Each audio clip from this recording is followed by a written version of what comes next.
నమస్కారము. శ్రీమద్భాగవత మహాపురాణము 3వ అధ్యాయము భక్తికి కలిగిన కష్టములు దూరమగుట. 20వ శ్లోకము. ఏకభాగే ఋషిగణా సదన్యత్ర దివౌకసః వేదోపనిషదోన్యత్ర తీర్థాన్యత్ర స్త్రియోన్యతః.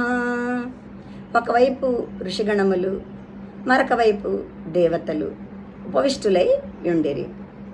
ఇంకొక వైపు వేదములు, ఉపనిషత్తులు మున్నుగనవి విరాజిల్లుచుండెను. మరి ఒక వైపున తీర్థములు, వేరొక వైపు స్త్రీలు ఆసీనులై యుండిరి. 21వ శ్లోకము. జయశబ్దో నమశబ్దః శంఖశబ్దస్తథైవ చ చూర్ణలాజా ప్రసూనానాం నిక్షేపః సుమహానభూత్.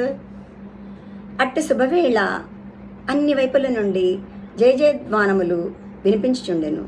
అందరూ నమస్కారములను చేయుచుండిరి. శంఖారావములు నినదించుచుండెను. పరిమళ ద్రవ్యముల జల్లులు, పుష్పముల వర్షములు కురియుచుండెను.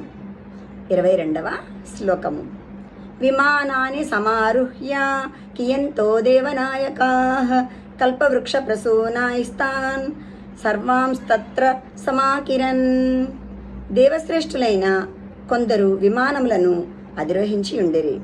వారు ఆ విమానముల యందు కూర్చొని కల్పవృక్షముల యొక్క పుష్పములను అందరి మీద వర్షింపజేయుచుండిరి. ధన్యవాదములు.